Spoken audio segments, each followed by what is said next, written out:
I start from the supposition that the world is topsy-turvy, that things are all wrong, that the wrong people are in jail and the wrong people are out of jail, that the wrong people are in power and the wrong people are out of power, that the wealth is distributed in this country and the world in such a way as not simply to require small reform, but to require a drastic reallocation of wealth.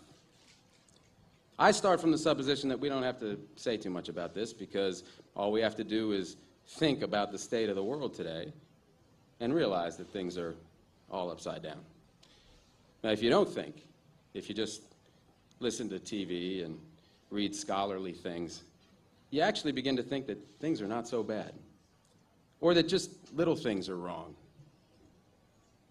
But you have to get a little detached and then come back and look at the world, and you are horrified. So we have to start from that supposition that things are really topsy-turvy. And our topic is topsy-turvy, civil disobedience.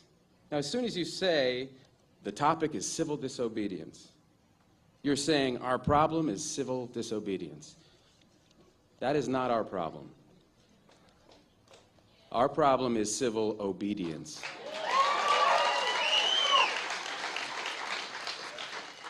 Our problem is the numbers of people all over the world who have obeyed the dictates of the leaders of their government and have gone to war.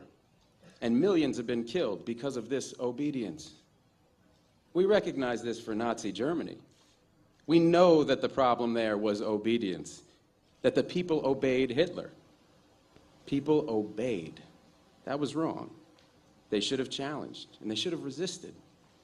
And if we were only there, we would have showed them. Even in Stalin's Russia, we can understand that. People are obedient.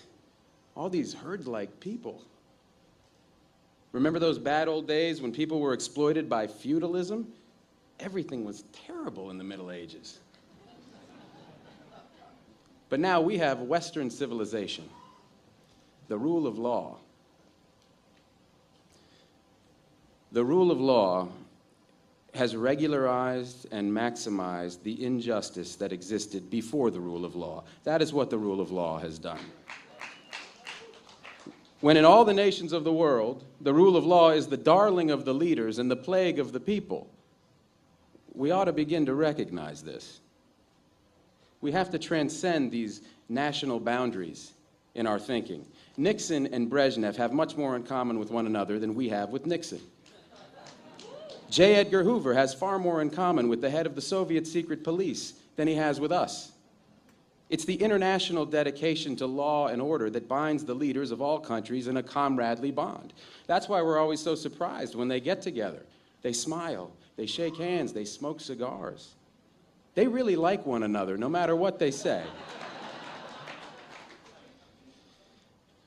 What we are trying to do, I assume, is really to get back to the principles and aims and spirit of the Declaration of Independence. This spirit is resistance to illegitimate authority and to forces that deprive people of their life and liberty and right to pursue happiness. And therefore, under these conditions, it urges the right to alter or abolish their current form of government, and the stress had been on abolish. But to establish the principles of the Declaration of Independence, we're going to need to go outside the law, to stop obeying the laws that demand killing or that allocate wealth the way it's been done, or that put people in jail for petty technical offenses and keep other people out of jail for enormous crimes.